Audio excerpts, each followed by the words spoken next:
भाई दिवंगत उषा की जहाँ तक मेरी आवाज भाई दिवंगत उषा की भाई दिवंगत उषा की भाई दिवंगत उषा की माला पर अगर बैठा हुआ स्वागत किया जा रहा है जोरदार तालियां बजाकर बैठा हुआ स्वागत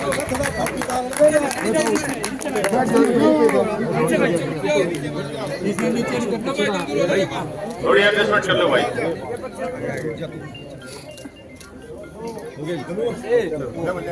हो गया चलो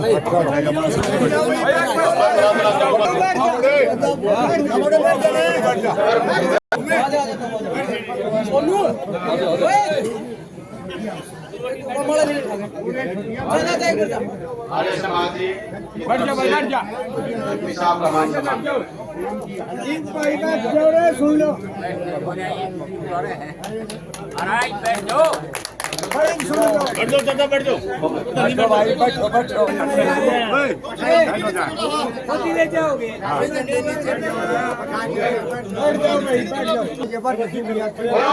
पता है ये रोहतक की लड़ाई नहीं है, ये पूरे प्रदेश की हरियाणा में राज लाने की लड़ाई है। बताना सबने गाँव से रिक्वेस्ट है, खेड़का गाँव से छत्तीसगढ़ का भाईचारा एक हो गए, अपने बेटे अपने भाई को एक तरफा जिताने का काम कर दो। सारा राज खेड़का गुजर की इस चौबार में कुर्सी आपकी बिछाई और मुख्यमंत्री आपका बेटा आपका भाई मुख्यमंत्री बनेगा। वादा करते हैं आपसे वादा करते हैं। आप हाथ उठा के छत्तीसगढ़ का भाईचारे आश्वासन दे दो कि भाई एक तरफा दीपेंद्र जी को जिता के भेजेंगे और इसमें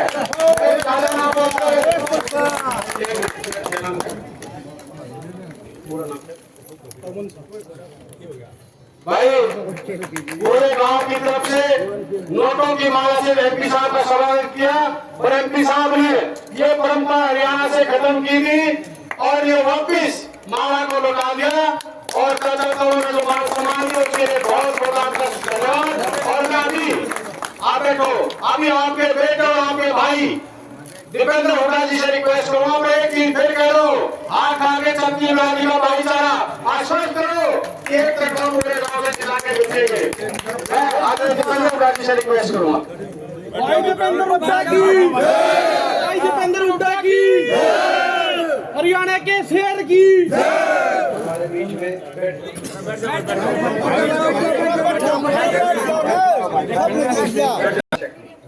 आज अपने गांव में आए, अपने छत्तीसगढ़ ने मान सम्मान किया।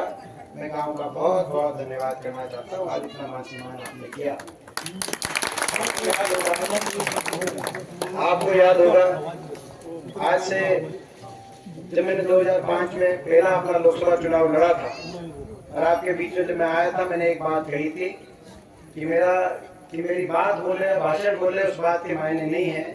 अगर आने वाले समय में इलाके में मेरा काम बोले तो आप मेरा साथ दे देना। मैंने एक बात आपको कही। आज भी मैं वही बात कहके किसी भी जनप्रतिनिधि को की तुलना करने का ये दो पैमाने होते हैं, उसका काम और उसका आचरण। अपने इलाके में हमारी जब 10 साल की सरकार रही उससे पहले क्या स्थिति थी, उसके बाद इलाके में किस तरीके से इलाके का विकास हुआ, जो काम हुआ, कहीं बहादुर मेट्रो आई, लाइन आई, कहीं एम्स का अस्पताल आया तो कहीं बाईपास बने, कहीं फोर लेन की कनेक्टिविटी आई तो कहीं उद्योग आए, सारा आपके सामने है। काम भी आपके आगे है, मेरा आचरण भी आपके आगे है। अगर काम और आचरण की तुलना में अगर मैं आपकी आत्मा से खरा उतरूं तो आप मैं प्रार्थना करना चाहता हूँ, आप मुझे अपना आशीर्वाद देना और मैं विश्वास दिलाता हूँ आपका आशीर्वाद खाली नहीं जाएगा। आपके आशीर्वाद से आपका मान सम्मान और अपने इलाके को विकास को मैं ऊपर लेके जाने का काम करूंगा। और आपके आशीर्वाद से केवल एक सांसद की वोट ही साबित नहीं होगी। आज प्रदेश के कोने कोने में हर वर्ग बीजेपी की सरकार से नाराज है, हरियाणा प्रदेश की सरकार से, और कोने कोने से एक आवाज आ रही है कि बीजेपी की ये प्रदेश की सरकार जारी है और हुड्डा साहब के नेतृत्व में कांग्रेस पार्टी की सरकार आ रही है। ये जो एक मिनट भाई एक बार बात में ये अपनी सरकार आ रही है, ये प्रदेश के कोने कोने में ये माहौल बन गया, हर वो नाराज हो गया। देश में सबसे ज्यादा बेरोजगारी हरियाणा में, सबसे ज्यादा महंगाई हरियाणा में, नशे में सबसे ज्यादा बढ़ोतरी हरियाणा में, अपराध हरियाणा में बढ़ गया, भ्रष्टाचार ऐसा कि दोनों ने बीजेपी और जेजेपी ने मिलकर ऐसा लूटा। आप गठबंधन अलग हुआ तो कह रहे हैं कि आप दोनों के घोटालों की जांच कराएंगे, जेजेपी के लिए बीजेपी के करो, बीजेपी के लिए हम जेजेपी के कराएंगे। दोनों मिलके तो कर रहे थे घोटाले, काम कुछ किया नहीं, क्या उनको बुढ़ापा पेंशन का समझौता किया था, वो आई नहीं। तो प्रदेश के लोगों को जो है आज और हर वर्ग को अपमानित किया। कोई ऐसा वर्ग नहीं जिसको अपमानित इस सरकार ने ना किया हो, जिसका तिरस्कार ना किया हो। गरीब आदमी की सारी योजनाएं बंद कर दी। घमंड इतना, अहंकार इतना, कह रहे बाबा साहब का संविधान तोड़ेंगे।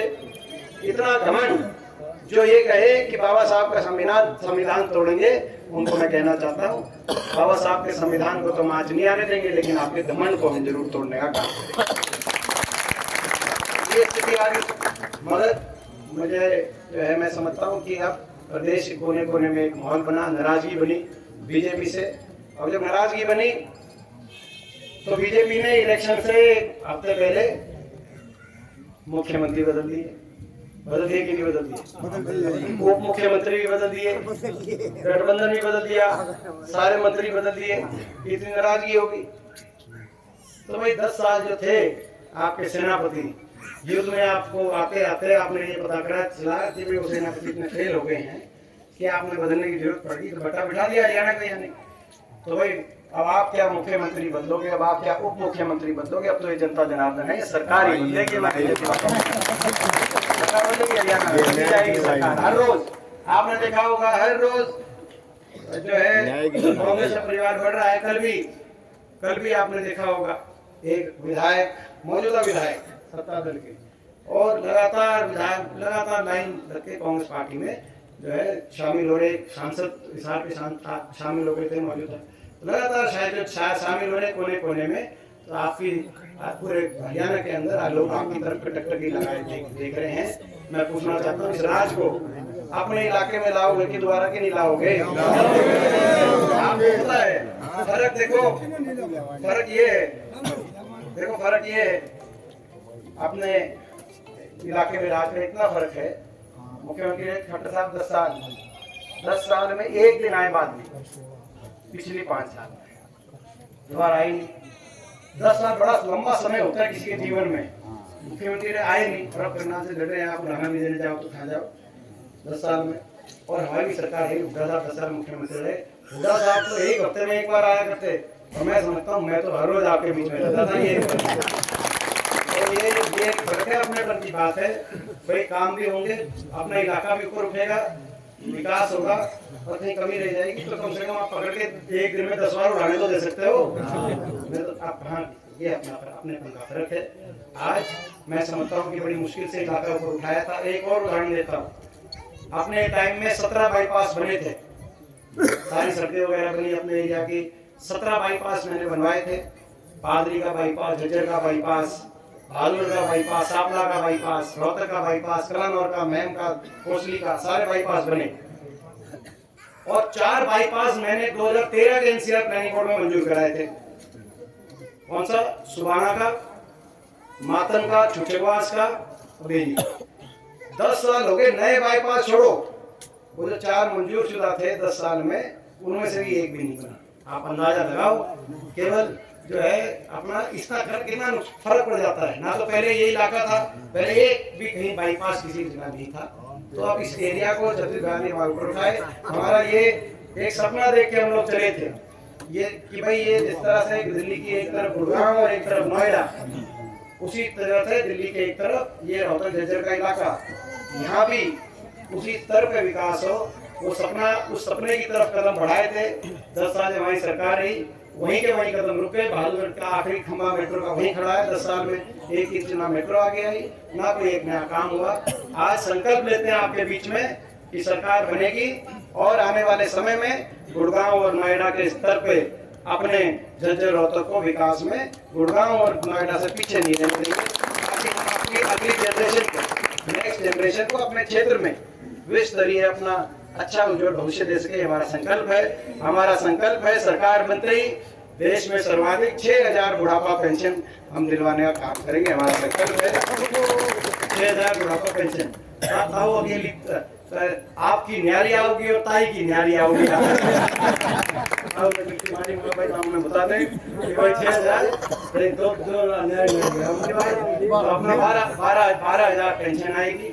अगर 2 की पेंशन आएगी। हमारा संकल्प है कि हमारी सरकार बनते ही, जब हिमाचल की कांग्रेस सरकार में 300 यूनिट बिजली फ्री, जब कर्नाटक की सरकार में 300 यूनिट बिजली फ्री, जब हमारे सहयोगी दलों की सरकारों में दिल्ली पंजाब में 300 यूनिट बिजली फ्री, आज महंगाई इतनी पहाड़ टूट गया महंगाई का, तो भाई हर बिजली उपभोक्ता को आज इतने बड़े बड़े बिजली के बिल आ रहे हैं, 300 यूनिट बिजली फ्री करने का हम काम करेंगे।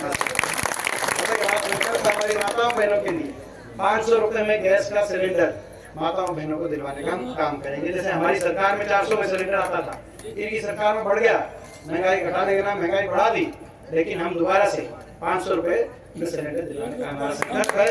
हमारा संकल्प है 2 लाख पद जो समाप्त हो गए, 2 लाख पद जो समाप्त कर दिए इन्होंने सरकारी नौकरी की हरियाणा में, पहली कदम से 2 लाख पद की नौकरी की भर्ती, पारदर्शी भर्ती और समयबद्ध भर्ती, ताकि हमारे नौजवानों को रोजगार मिले और नौजवानों को आगे भविष्य का रास्ता दिखे। तो हम 2 लाख पदों की भर्ती निकालने का काम करेंगे। हमारा संकल्प है किसान को MSP गारंटी दिलवाने का काम करेंगे। किसान 750 किसानों की जान गई। और हम साथ साथ ओल्ड पेंशन स्कीम कर्मचारियों को, जिन कर्मचारियों को लाडियां चार्ज करने का काम सरकार ने किया, कर्मचारियों को ओल्ड पेंशन स्कीम दिलवाने का काम करेंगे। हमारा संकल्प है SC के हमारे परिवारों के लिए और BPL के छत्तीसगढ़ के परिवारों के लिए 100 गज की प्लॉट की स्कीम जो हमने पहले स्टार्ट करी थी, हमारे समय में जो प्लॉट मिले थे, उस स्कीम को दोबारा से शुरू करेंगे, ताकि जिनको नहीं मिले उनको मिले, जिनको कब्जा नहीं उनको कब्जा मिले, जहाँ पे विकास नहीं हो उन कॉलोनियों में विकास हो। और साथ में इस 10 साल में मकान भी नहीं आए। मैं पूछना चाहता हूँ अपने गाँव में कितने मकान आए 10 साल में? एक मकान नहीं आया। ये सब ऐसी सरकार थी, इस सरकार में किसी गरीब आदमी का मकान भी, किसी गरीब आदमी के अगर रहने की और किसी छत पकती है तो वही जानता है उसका दर्द क्या होता है। लेकिन एक भी मकान इस सरकार ने 10 साल में स्कीम बंद करती है इंदिरा आवास योजना की। तो इंदिरा आवास योजना की स्कीम दोबारा शुरू करके हर ऐसे परिवार को हम 3.5 लाख की आर्थिक सहायता से इंदिरा आवास योजना का मकान 2 कमरे का मकान काम करेंगे, ताकि हमारा जो है, तो ये हमारे सारे संकल्प है। लेकिन सबसे पहला संकल्प है ये लोकसभा चुनाव, इस चुनाव में ये आपका मैं आशीर्वाद मांगने आया हूँ। मैं पूछना चाहता हूँ, आपने पिछली बार भी आपने को याद होगा जो हुआ। अब मैं आपसे पूछना चाहता हूँ, इस बार भाई अपना गांव, भाई मेरा अपना गांव है, मैं बचपन से इस गांव में आता हूँ, भाई पूरा न्याय करोगे कि नहीं करोगे मेरे साथ? आपने देखा होगा तो भाई फिर ये गांव में अगर आपको केवल वोट नहीं संभालना भी है, आपको आशीर्वाद भी देना है।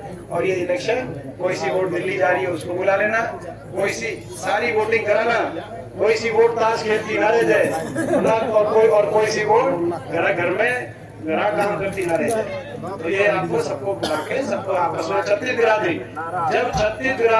बिरादरी की डोली पे जाएगी और कहेगी कि भाई राज अपने इलाके में ले आओ, अपना अगला भविष्य अच्छा होगा अगली पीढ़ी का, तब राज आएगा।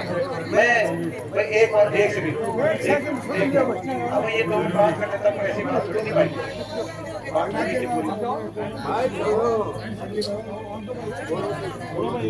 तो भाई ये बताओ, छत्तीस बिरादरी जब छत्तीस बिरादरी की डोली पे जाओगी और हाथ जोड़ के कि भाई आपस में हम जो है ये राज अपने इलाके में जाएंगे ताकि छत्तीस बिरादरी का अच्छा भविष्य होगा, तब राज यहाँ पे आएगा। एक बार बताओ भाई, इससे प्रस्ताव से सहमत हो तो हाथ खड़े करके बताओ।